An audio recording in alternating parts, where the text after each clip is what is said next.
I love that opening. I don't know if you know, but like the very first day we did it, I sent you something like, I'm gonna say hi Kate, you're gonna say hi Beck, and then it turned into what's up Becca, and now you have like this burden that you have to do it every week. But I just want to say, like, I originally said all you had to say was hi Beck. This comes naturally because I'm excited to see you, so I'm like, what's up Becca? You know, I just I'm glad you're excited to see me. That's a good sign for our show. Well, when my sister and I start talking on the phone, we almost never start with like, hi. We end up going, you know, and like it just turns into this cacophonous, weird, That's awesome. It's just so that's kind of like when I get excited to talk to a very familiar person such as yourself, I get a little explosive. So I was thinking like we should maybe have like, we're recording 2 episodes this week because of your operation in a couple weeks. And I was like trying to consider this morning, should we put up a facade and try and talk about like generic stuff so that when this episode comes out, it sounds like we filmed it, like we recorded it like a couple days before it came out, like we always do. And I was like, disingenuousness suits us at all. Well, not just that, but we can like barely keep our shit together with remembering what we're doing normally. So let's not complicate this, and let's just admit that we recorded yesterday and we'll record 2 days ago. We recorded 2 days ago and we're recording on Sunday now. So I can't really ask you, did you have your shit together this week? Because I just asked you that 48 hours ago. So I mean, you could. There's so many different ways of not having my shit together. So right. That's what I was thinking. You could ask me if I have it together today. Yes, that's what I was thinking. I was thinking like, how is your weekend going, and have you had your shit together this weekend? I'll answer that. Okay. I think I pretty well have my shit together. I've had a lot of massage appointments, which is great because I need to really pack those in before my operation, because then I won't be able to rub people for like 4 to 6 weeks because I'm like a tank, so I can't just like rub lotion. I can't do it. I have to destroy the muscles, you know. The strongest hands. Oh my gosh. You gave me my first massage ever. Do you remember? Oh, you gave it to me as a baby shower present when I was pregnant with Sam. You gave me a prenatal massage. Oh, go me. And I just learned it really back then. Aw. It was amazing. I've been addicted to massage ever since. I love prenatal massage and I love doing massage. I've been doing it for 20 years now. So wow. Yes. How are we that old? I know, right? And yet we're so fabulous.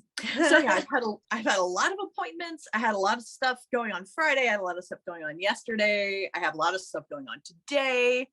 I also wanted to do something weird and funky with my hair because I'm in like a Stranger Things mode, but I want to start watching the 3rd season tonight. So I went for like really bad perm action, which I think turned out really great. I'm in love with it. That's what looks different about it. I've always envied your hair since we knew each other when we were in kindergarten. I've always envied how enormous your hair could be. And my hair, the minute it is introduced to any form of humidity, which growing up in Maryland and now living in Georgia, we're basically amphibians. Mm-hmm. And like the minute it's introduced to humidity, my hair goes like that. Like and mine does the opposite. Mine just like, well, it does take the curl out, but it makes the frizz bigger. Like the whole thing gets bigger. It's like, I love the volume. And well, I have half the hair I had when I was younger. That's I guess just something that happens. You just lose hair. Mm-hmm. So as much as I hated having so much hair when I was younger, thank God I did, or I'd be bald by now. And the curls really make it have more volume. And I've really gotten my shit together with my hair with the curly girl method or whatever that my neighbor taught me about, which is basically just using half of the bottle of product at a time. Whoa. Because my hair is like, I remember in the 80s when like mousse and gel came out and it would be like, use a dime size amount. And I would try. I remember your routine. Right. And I would use like so much and it would like get crunchy, but like I had to make it crunchy and people would be like, ooh, your hair's crunchy. You're using too much product. So I would back off and not use as much product. Well, it turns out like I have very porous hair and it sucks in all the moisture and it takes forever to dry. And I have to push past that crunch factor. Like you have the not enough factor where it doesn't curl and it doesn't frizz. You have the crunch factor where it looks good, but people think it's weird because it's crunchy. Then you have the too heavy factor where the product weighs it down. If you push through those 3 levels of product and you get to the 4th one, you just get really nice curls. So, but you have to use so much. I use like a big glob in my hand 3 times and just scrunch and scrunch and scrunch. And yeah. And I have like a quarter the amount of hair you do. And like, if I use anything more than like moist than my fingertips with product, okay, then my hair is just looks like I haven't washed it in about 3 weeks and rats live in it. Yeah. And it takes like, I have to go like 7 days without washing my hair before it gets greasy. That's amazing. Yeah, of sweating and adding product to my hair, because it's like a sponge and it just sucks everything up and just, yeah, it's oh, and also I finally got it past my shoulders because like I had given myself an at-home COVID haircut and I had did that done too. it good. I gave myself bangs. I did it good once. I did it good twice. And then the last time I did it, I really messed it up and I had to go to my friend and she had to cut it really short to fix it, right?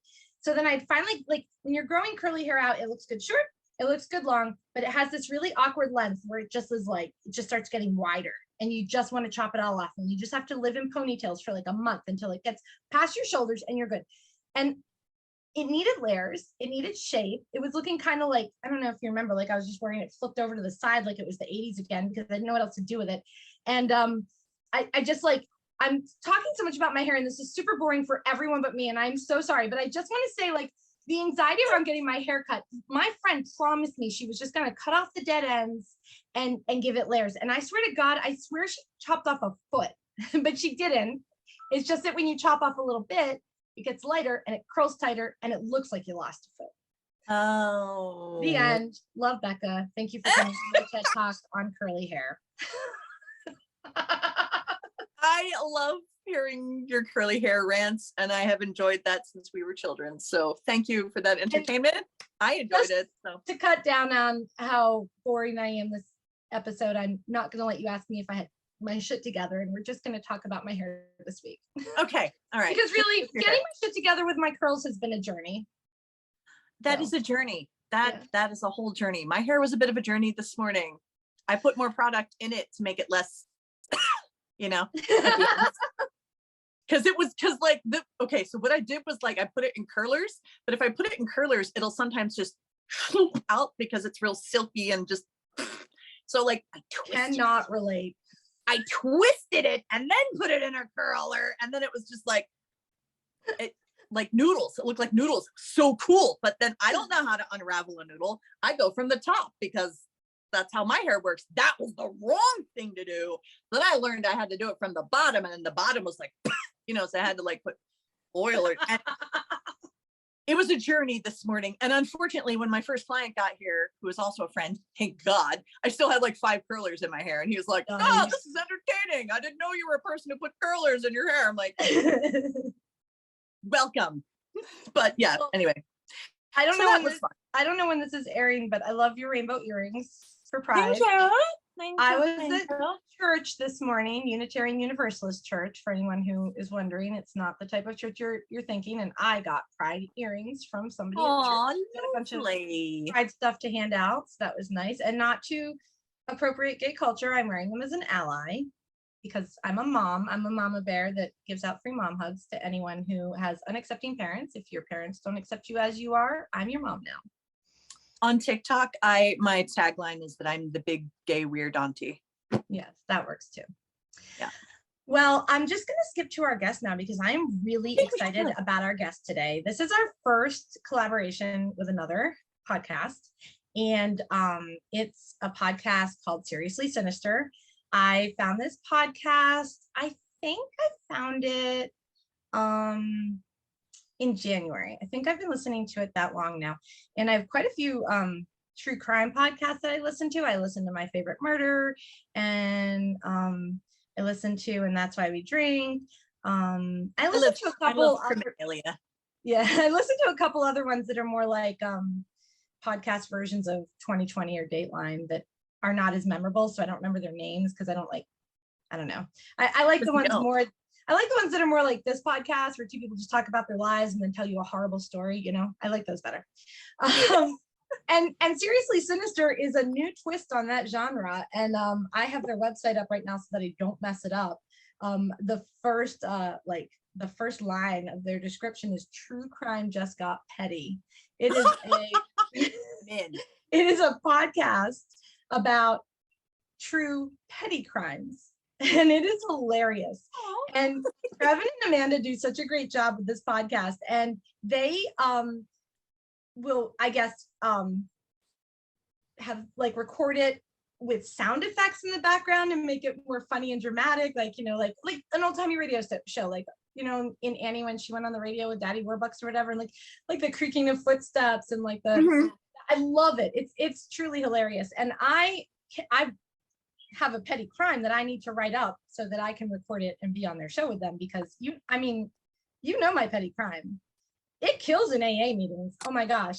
Which petty crime? Oh, that one.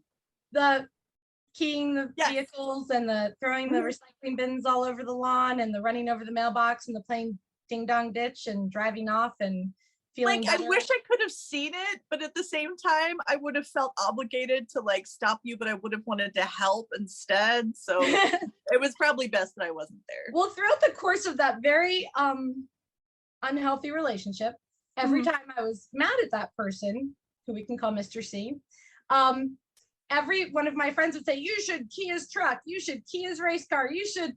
And I thought they meant it. They were just being supportive friends, but I thought they meant it. Also, Carrie Underwood wrote a song about it. And if you can sing about it in a song, it must not be illegal, right?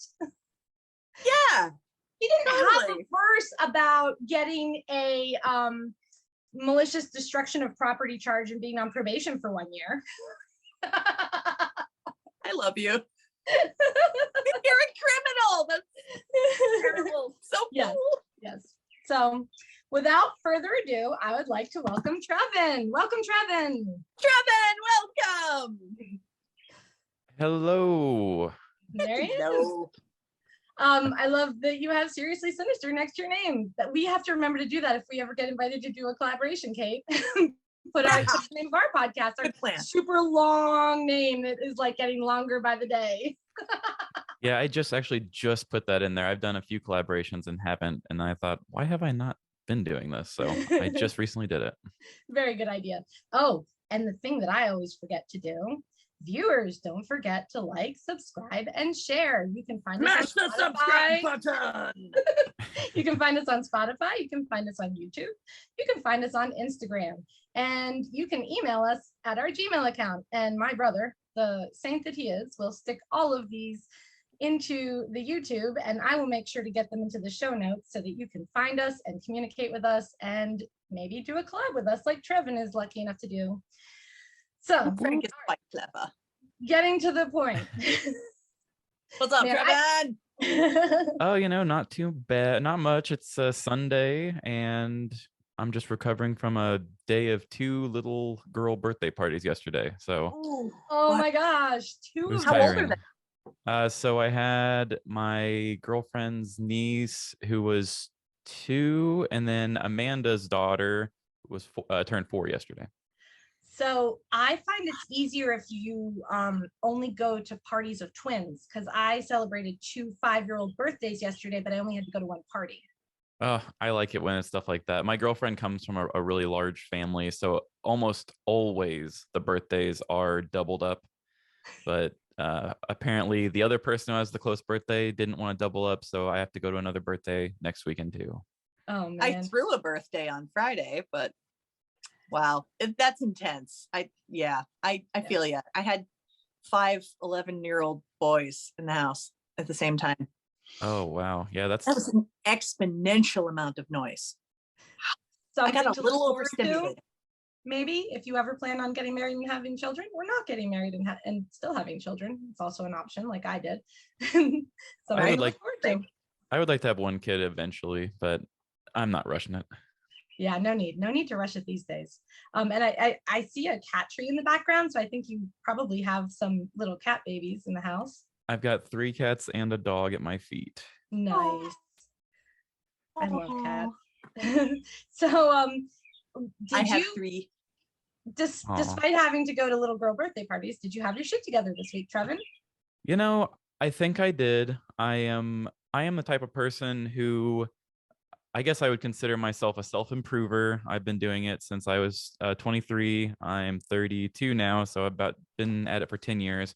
And so I kind of will do the whole inch by inch thing, inch by inch, life's a cinch sort of thing. And I keep adding different things until I master that, and then I move up and do another one. So I'm in the middle of a new step forward, I suppose. And so I guess I have had it together, but I'm kind of a perfectionist. So to me, I would say I'm Ah, not quite to the next level I want to be at, but that's just me being hard on myself. So I would say, yeah, I pretty much have my shit together this week.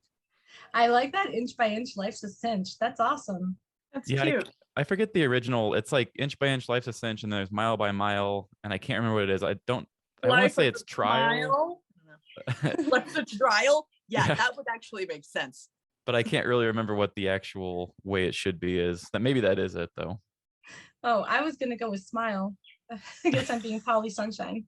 Yeah, well, I mean, if mile by mile, and they're trying to like the saying is trying to tell you to do little by little, they probably want to make you afraid of that mile by mile, I would imagine. True. Probably. Yeah. Sometimes I'm like way too optimistic, and I was thinking like if you take it inch by inch, life's a cinch, and you look back over the mile by mile, and it makes you smile, like when you see how far you've come. Oh, I do like the whole looking back into the bigger yeah. picture of things. So looking forward that can cause anxiety. Yeah. Who was it? It was, oh, I forget who it was. I don't think it was Shakespeare, but somebody had wrote, uh, tragedy is looking at something zoomed in, and comedy is looking at something zoomed out. Oh, I love that. And Yeah. I've always That's loved like that Oscar saying. Wilde to me, but probably not. And that's Yeah. sort of like the other one that I've heard Karen Kilgariff say on Do You Need a Ride, her other podcast. Something like time plus tragedy equals comedy. I know she's not the only one who says it. I think lots of comedians say it, but It's a Mhm. true statement.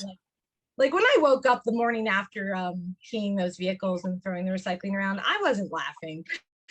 No. I wasn't laughing at But all. we are now. The first time that I told my story in an AA meeting, I think I was like 4 weeks sober. I was looking at my lap on the verge of tears, humiliated and embarrassed to admit to these people that I had done this in an AA meeting, which I know now, like nobody has their shit together when they get to AA. Nobody strolls into AA like, my life's going great. Just thought I'd stop by and see how you folks are doing, right? Like, so I'm sitting there saying this thing and they start cracking up laughing. And I look up and I'm like, you guys don't think I'm awful? Oh my God, that's such a relief. And that was the first time I realized that like it could be funny. And I think humor is a great coping mechanism, especially if you're a perfectionist, Mm-hmm. right? Oh yeah, it definitely is. And then from one perfectionist to another, like you would not believe I'm a perfectionist because my life is such a shit show, but I have trouble starting things if I don't know whether or not I can do it perfectly. So I recently heard someone say, if it's worth doing, it's worth doing poorly. And Yeah. I have to say that to myself so many times, like even if it's just cleaning the kitchen and I don't have time to like scrub the cabinets and mop the floor, all I have time is the dishes and not even wipe down the countertops. I tell myself, it's worth doing poorly, just do the dishes. I had Yeah. a professor that kept saying done is better than perfect. But because she was my art professor, I was like, no, it's not. It has to be perfect.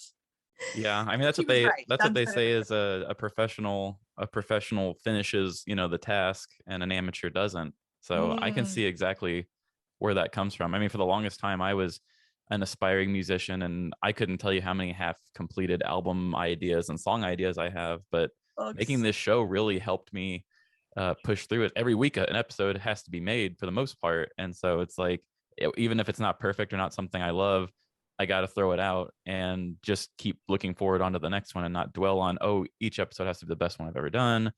And it really has helped break me of that habit of everything I do has to be perfect before, people know of it. Yeah. And that sort of stacking up those experiences behind you, like I think that makes you feel safer just doing your best and throwing it out there. It's like because it seems perfect to me. I'm sure it seems perfect to all your other listeners. I'm sure you're getting lots of good feedback, not just from me. So that has to like show you, you know, good enough is good enough. Other people think it's perfect. Yeah, and you have those things where you will overthink it and put a lot of thought into it, and you're like, here we go, I feel like this one thing really shows how smart I am in words, and you put it out and people are like, yeah, that one's cool, and then you'll just throw another one out that you're like, well, this is whatever to me, I think it's good enough, and then it's like everybody's favorite, and then you get to the point where you're like, okay, I'm done dwelling, we're just gonna see what the people like, because I can't predict this thing. Yes, I totally get that too. Been there. Yeah, that was the 4 articles I wrote for work over the past month that went out last week. The one I was the most excited about, no one has said one word about it. And I mean, I got these graphics to go with it. I thought, well, my brother did, but that's because my brother and I, you know, we're a lot alike. So when I told him I got a lot of feedback on an article, he actually guessed the one that I thought was going to be the best. And I was like, nope, nobody said a word about that one. But this isn't about me. This is about you, Trevin. So sorry. Oh, it's okay. I'm fine with however conversation flows. I am good. We've been getting some feedback about letting our guests talk and not forgetting that we have a guest. So I'm trying really hard. It was very good feedback, and I welcome feedback. And Frank, maybe put our Gmail up again so people can give us feedback. Trevin, when you were growing up, yes, what did the people who raised you, parents or otherwise, convey to you was the meaning of having your shit together? Or what was your understanding of what they tried to convey to you? So I grew up in the Midwest in kind of a rural farm type area, and it was pretty basic. Everybody just kind of thought, you know, are you making money? Are you able to do your own thing? A lot of things, I mean, we were like lower middle class, so of course it really is just about trying to maintain the lower middle class and say, oh, you make money, or you're never borrowing from people and not giving it back. Pretty much you're not causing problems or relying on people. I remembered so many times certain family members would come around and they would always just say, oh, that person only comes around when they want something. And so that was always the definition of, well, they don't have their shit together. Right. And you never want to be a burden. Don't use people, pull yourself up by your bootstraps, rugged individualism. Yes. Being able to put in the hard work was always a really big one. Earn what you got, pretty much. And it was, I do really feel like my family did focus a lot on just the financial stability and not being someone else's problem.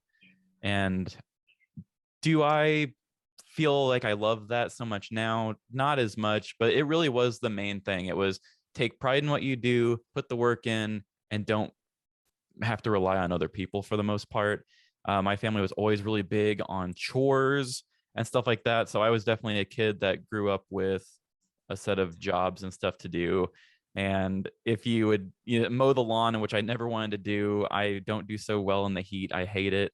And I would go out and mow the lawn at the lowest setting I could, because my brain would say, if you mow it lower, it will take longer to get to the long length, and then you won't have to mow again for a while. Is that not true? Because I still do that sometimes. I mean, it's true, but the quality of your grass doesn't look good to certain men who care about what their yards look like, I guess. I gotcha. I think I mainly grow weeds, so I think I'm good to cut it as short as I want. Yeah. My neighbor has concerns about the grass, and he mows the lawn 3 times a week, and it's like a 1/4 of an inch high. Nice. I'm like, I didn't mow my lawn for like 6 months, from like November to, and finally I just hired someone with because I have a large yard, and it was pretty, I thought it looked lovely, but For context, you are in Georgia where grass grows year round, because I don't cut my grass for 6 months out of the year because it's winter and it doesn't grow. Right. My excuse. Yeah, you were like, I grew up in Maryland. I don't have to cut my grass in the winter. Why are you guys cutting your grass in the winter, Georgia people? Right, you weirdos. Meanwhile, my Vietnam vet next door neighbors, like, I can feel him just like at my grass. So was cutting your grass the main chore that you had? Did you have any other chores that you hated more than that one, or? So I did hate mowing the grass. like I said, I was raised in the Midwest, and there was a whole lot of how to be a man going around in my family, which you've listened to my show, so you know this comes up a lot with me. Mm-hmm. I have a very strong disdain for like what the basic idea of what a man should be and what a man does, and just the kind of the gender stereotypes of being manly and toxic masculinity type stuff.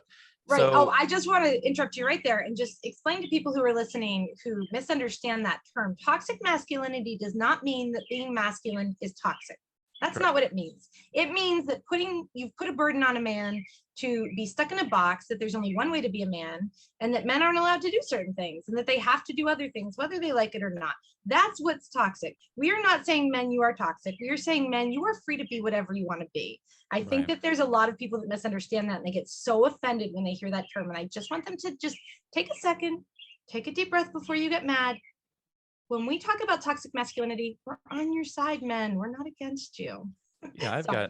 got I've got no problem with liking to do more rugged activities, but for me growing up, there were times where if I wasn't going to do a specific chore, like I lived on a farm, and so there were everybody in my family, or the men in my family, loved classic cars, and they loved working on cars and gawking at cars and going to car shows, traveling for car shows. They had tractors because we lived on a farm, so they want to work on the tractor. And so it would be like, oh, hey, my son, do you want to come out and help me turn a wrench and do this to make this, make this little kitty purr better, And it's like, no, I wasn't really interested in doing that sort of a thing. And so I think my dad being younger, and also not really being as aware of like the world of feelings and stuff like that, didn't really realize what he was saying. And so a lot of times it was like, well, then I guess you're just a girl because you don't really want to go do that. So it was a lot of, why don't, like, a boy should be wanting to spend his time outside, a boy should be wanting to go do this and work on cars. And so a lot of times I would get the grass mowing job, but then I was also just given a lot of inside jobs because apparently I wanted to live like a girl, so I should be doing laundry and I should be doing cleaning if I don't want to go outside. Which, So it's funny because the intention behind it was poor, but the result was probably good, because I always had to clean the bathroom. And I had three, younger brothers who peed all around the toilet and never in it. I believe that. Right? So that should not have been. Like, aim with that thing. Why? Right. Like squirting everywhere. I would imagine probably it happened in the middle of the night when the lights were off, in all fairness. They probably didn't do it all the time. And I'm probably like exaggerating it in my head with my Portuguese exaggeration gene, but and probably being overly dramatic.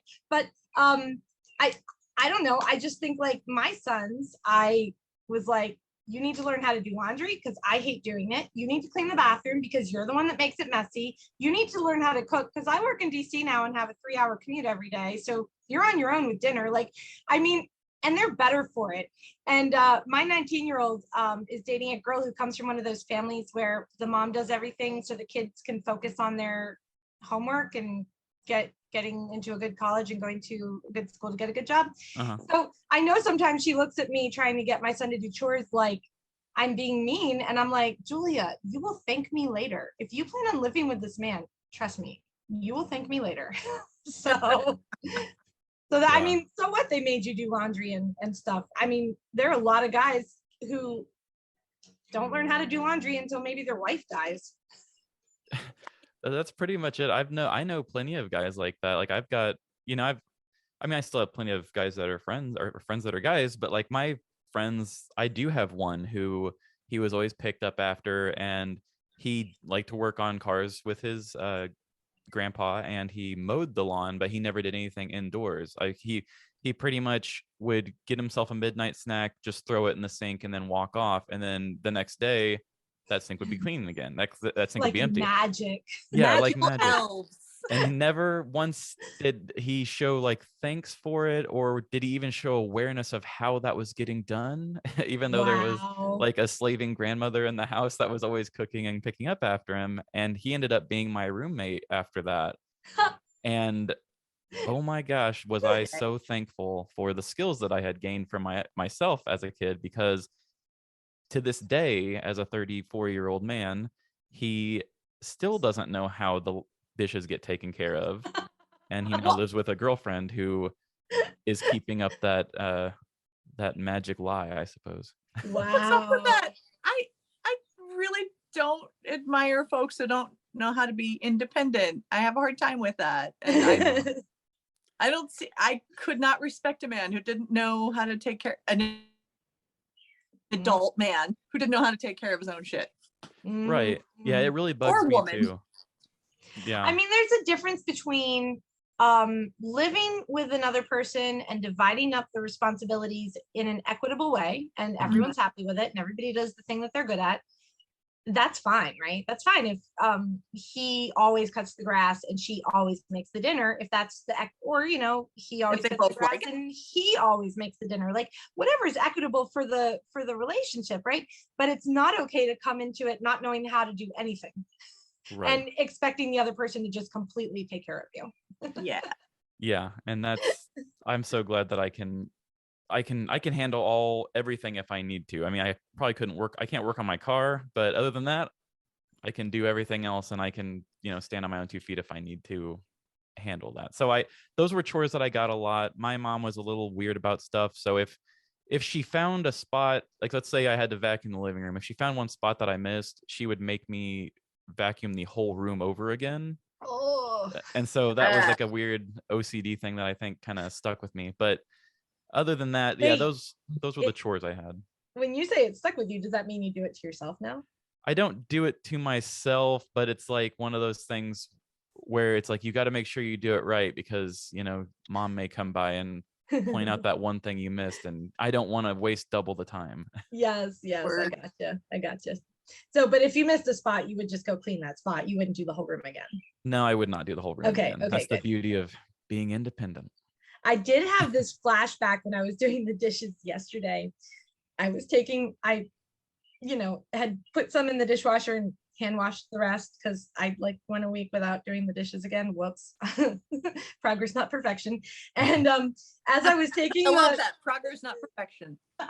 As I was taking the dishpan out of the sink, I remembered this time in high school when I was doing the dishes, and every time I rinsed out the dishpan and went to put it into the cabinet under the sink, some water dripped off onto the floor, and my dad freaked out. He was like, do it again.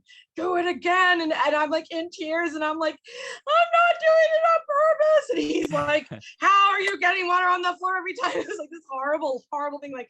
I now that I have kids of my own, Sam put his giant size 14 sneakers, he took them, he got him from work, and he must have taken them off while he was getting something out of the refrigerator, because they were directly in the middle of the kitchen floor. And Charlie, the little girl from next door, was over, and she tripped over them 3 times in 5 minutes. When he does stuff like this, I leave it, because I'm not going to pick up after him. Even if it takes 3 days for me to be in the same room with him, I'm going to wait until I'm in the same room with him and say, get your shoes out of the kitchen, right? He has to do it. So when it's just me, that's fine. But when Charlie's tripping over them, I got irrationally mad. I went to that place my dad went, and I picked up his shoes and threw them towards the trash can. When we got home, I was like, your shoes might be in the trash. Sorry. Yeah, I don't know. Sometimes you hear these stories about parents and you're like, how could they be so horrible? And then you become a parent and you're like, oh, it happens like a light switch. You're fine, and then you're irrationally angry just like that. So your mom probably had it when she made you redo the rug like that. She was probably losing her mind. Yeah, keeping it together the best she could. Yeah, I don't hold anything against them. I know that I'm able to really think it through and think of what their position was like and everything. And of course, I'm when you're thinking back on those sort of things, you're not in the same situation as them, so it's easier to be like, well, they handled that poorly, and it's like, yeah, they did. But here I am, if I'm thinking about it right now, I'm sitting in a nice quiet studio with a cat unicorn blanket on, thinking about it. Of course that's oh my God. See your blanket. You have to show us your blanket right now. Sorry, people on Spotify. Let's see the unicorn cat. Oh my God, I love that. So cute. Actually, they're cat-icorns. Yeah, they're cat unicorns. Sorry. Yeah. I was wearing a t-shirt with a cat-icorn on it in the last podcast. Yes, Oh, you were. nice. I Yeah, guess I'm maybe. wearing like a D&D shirt. Oh, Nice. nice. I love Yeah. it. Steve, Yeah, With the sleeves artfully ripped out to be more Hell yeah. Yeah. My girlfriend for my birthday redid my whole studio because I'm one of those people who I don't decorate, but I'm always like one day, and as long as the thing's functional, I don't care so much about the aesthetic. But she was an art major, so of course she's all about aesthetic. So Nice. after My house is all about aesthetic. yeah, I let her do it and let her do her own thing. But so she bought all this stuff and decorated my studio. But the cherry on top for her was that she got me this cat-icorn blanket for while I get chilly down here working, which technically doesn't go with anything else in the room, but oh well. Does it need to go with anything else in the room? It's magical. Right. It is Yeah. magical. Everything goes with a cat-icorn blanket. It's just like black. Or denim. Yeah, honestly, khaki even. Yeah. It's kind of the opposite No, of khaki. nothing goes with khaki. Caucasians especially do not go with khaki. Yeah. No Caucasian should ever wear that color.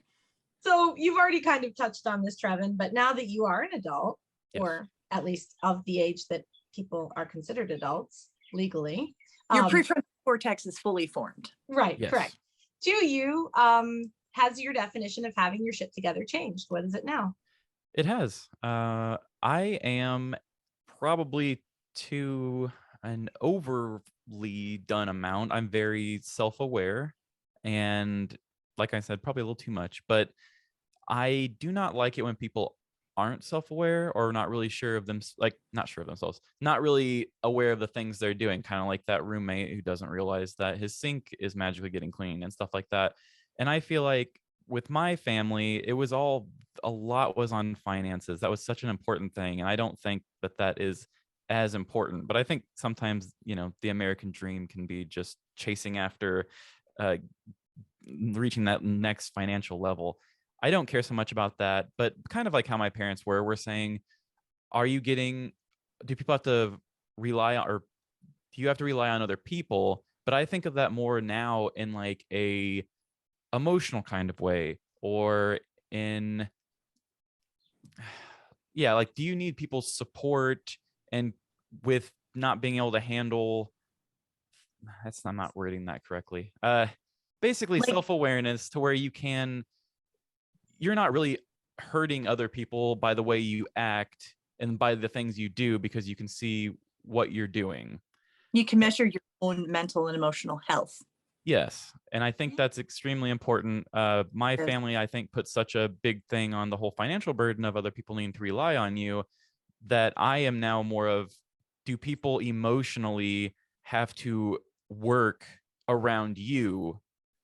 Like that tells me that you don't have your shit together if you're really hurting the people around you sometimes. And Yeah, that can- that people have to walk on eggshells around you, afraid of your reactions or your feelings or your, yeah. So like I would say my dad, when he was raising me, saying, you're basically a girl, you don't want to do man stuff. I would say my dad did not have his shit together at that point. right. Even though maybe to him, he was working a whole bunch of overtime and saying, oh, I earn what I have. And to him, that was having his shit together, because he was putting food on the table and maintaining, his financial status. He did not, because, he was it was at the cost of, some of my emotional development at the time.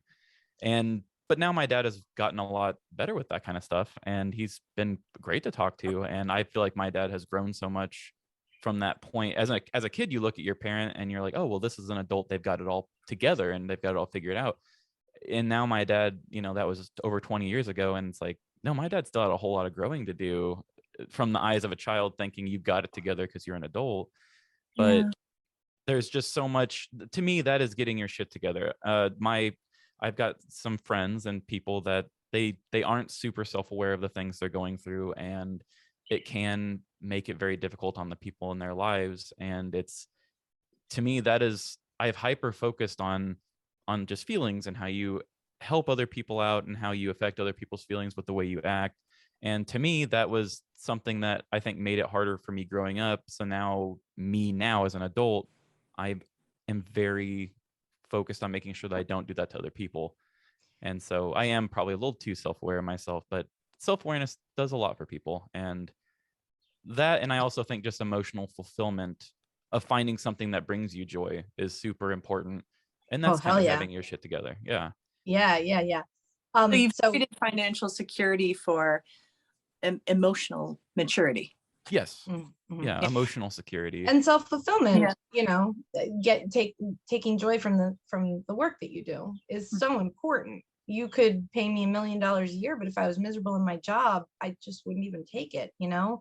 I Yeah. was talking to my brother about this the other day about something. He was like, just do it for 3 months and make just make a little bit of money, and then you can go back to being fulfilled. And it was like, and he actually said the amount because he can do math and I can't. I'm not even and it's killing him right now to stay on mute and not jump in and tell us. But Math is not fulfilling. no, math is not fulfilling. Although I would imagine that if I could put my brain into the mode that it needs to go into to conceive of the concepts that it can't wrap its own brain around yet. This is not making sense. I'm going to just stop. I would imagine it would feel fulfilling if you could finally overcome the barrier between you and math, but I don't care enough about math to go there and figure out how to do that. But I wanted to go back to what you were talking about when people lack self-awareness. That's a very kind way of putting it. As someone who lacked self-awareness about how my actions affected others, I call it being self-centered. I was very self-centered. And, you know, almost 10 years into recovery now, I try to think more of others than I think about myself. And I try to be other-centered. And so I totally understand what you mean about that, about how when you're around someone who's not aware of how their actions are affecting you, it's really very, it's uncomfortable. It's not fun. And when you're someone who's trying to think about others more than you think about yourself, a lot of people usually have to come through to that through 12-step recovery or Buddhism or serious spiritual work. So like, kudos to you for just taking like interactions from your childhood and sort of thinking to yourself, I want to do this differently, and just deciding to do it. That's awesome. That's great. It's one of I dated a very kind of she was a girl who was raised in a very like mentally abusive family, and then she carried that same way with her. And that was I was always a very sensitive kid and still a sensitive adult to a certain point, but I was very, very at the peak of my sensitivity at the time of dating her. And there was just it just kind of warped my view of what the world was and how I thought it worked, because, you know, being in a situation where you're kind of being gaslit, or, you know, you step into somebody's world sometimes, and they can have the ability to just kind of like put everybody in a state of solitary, and you almost step into their little snow globe orb world, and like the rules of the world are different in their world from anywhere else. And you think, this is how feelings work here, this is how people talk to each other here. And then you step outside of that, like say you go to work, whatever, because you're most likely not tied to that person 24/7. I was pretty damn close, but not all the way. And then I step outside of there and I'm like, wait a minute, you know, hurt feelings are hurt feelings here, bad is bad here. But then when I go back, you know, to her, everything is the opposite. And it's so weird. And so when I had some pretty rough like mental breakdowns with that. And then when I finally got away from her, that is when it's just like my awareness of all my time growing up. And especially like she was like the straw that broke the camel's back sort of a thing. And then it just made me really look back at everything I've ever experienced, every feeling I've ever had. Anytime you kind of have a feeling and your gut says no, but you just kind of like swallow it down and go forward anyway. And then you realize like all of that can kind of build up. And then she was like putting all that in a microwave and cooking it way faster. But yeah.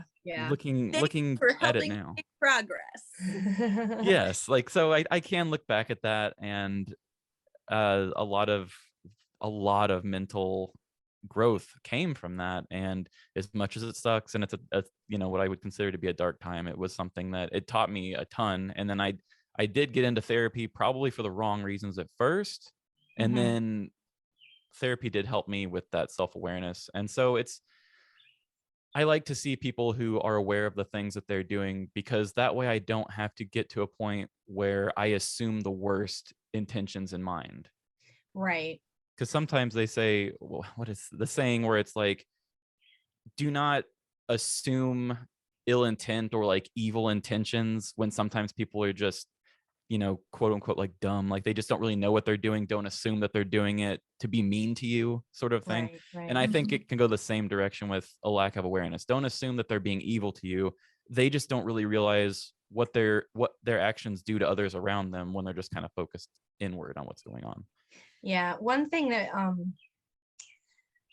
helps me have compassion for those people who still lack that self-awareness is, I think about like when I stub my toe or bang my elbow into something. The pain is so bad, all I can feel is the pain, and I can't focus on anything else but the pain.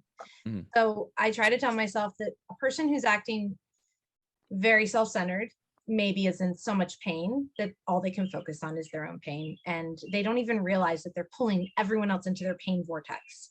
Right. And causing their pain to spill over onto everyone around them. It still doesn't mean that I have to participate in the pain vortex. I can, as they say in Al-Anon, detach with love. I was at that birthday party yesterday trying to think of that, and I was like, it's not disagree, it's not disenchant, and then I was driving home and I got to a red light and I sent Beck's husband Rodrigo a text and at all caps, detach with love. And then I was like, oh, I just yelled detach with love at him and he has no context. I was like, that's what I was trying to think of 3 hours ago. That's a really good lesson, Beck, because I got into an argument, a conflict with a very good friend this week, and it sort of boiled over Friday after the podcast and Saturday morning. And, that friend is going through a whole lot of stuff that's different stuff, and that may or may not be weighing on his reaction to things. And I was going through a lot of stuff and triggered by a lot of stuff, and that weighed pretty heavily on how I was reacting to the whole conflict. And I really had to meditate and get to a place where I could be like peacefully indifferent rather than petty, angry, indifferent, but like peacefully, like however this pans out is how it's going to pan out. And I need to be okay with that. And I need to respect their boundaries and their space and however it is that things turn out. And I can't put a lot of energy into trying to control the situation, because I can't control the situation. So I really like that detach with love, because the love is what makes it hurt when there's a conflict, but the love is also what helps you to relax the control and relax the end result of it, and just have that peace. Yeah. And sometimes the detachment is what helps get the person's head out of their own ass. Like with me, when Mr. C finally called the cops on me for my temper tantrum in his front yard, that's what finally led to my recovery. Like, he was the first person in my life that stood up to me and said, you are a crazy bitch, right? He was the first person that said to me, you are hurting me and my kids, and I don't want you in my life anymore. And I had a temper tantrum about it, right? And he said, no, you can't. I'm going to put this boundary up. I'm going to keep myself safe. And like, I don't know, I would imagine, I don't want to speak for him, but I would imagine he had to do that with love, not just love for me, but probably even love for himself, right? He had to hopefully to not be abused by this crazy woman anymore. And so I didn't go to AA for the right reasons. Like you were saying, Trevin, you didn't think you went to therapy for the right reasons. It doesn't matter why you get there. I just went to my first meeting because I was trying to make an excuse for why I did the bad thing. I'm an alcoholic, don't get mad at me, right? Like, but I really am an alcoholic, let's be honest. And everyone knew it before me, even my 10-year-old son. But it doesn't matter why you get to therapy or 12-step recovery or whatever it is that works for you, yoga or CrossFit or whatever it is. Yeah, life coaching doesn't matter what gets you there. You can go there for the wrong reason. As long as you get something out of it, you usually end up staying for the right reason. And growth, I think, is what it's all about. I mean, whether you believe in life after this or reincarnation, or just that we cease to exist and no longer have a consciousness, I mean, I think we can all get behind the fact that growth is something that is pretty groovy to focus on. Makes life worth living. Yeah, it makes life better for sure. Well, I really enjoyed having you on our show, Trevin. This was awesome. Yeah. And thank you for having me on.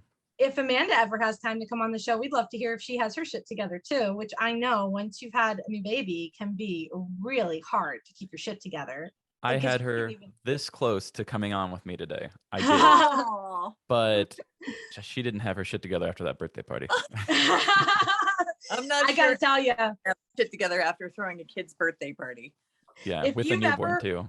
if you've ever heard Jim Gaffigan talk about what it's like to have all those kids, it's like you're in a pool and you're drowning and someone throws you a baby. Like putting on a birthday party when you've just had a baby and you're sleep deprived because of the infant. Wow, she's my hero. She does have her shit together. Let's be honest. She just doesn't need to be on this podcast today. That's not on her shit list. Right. No. Being supportive, sir. Yes. Yeah. From two moms to her, we totally are fine with her not being here. But it was a pleasure. I will get my story written and get it over to you. Yeah, and, definitely. Until next week, Kate, keep your shit together. Keep your shit together.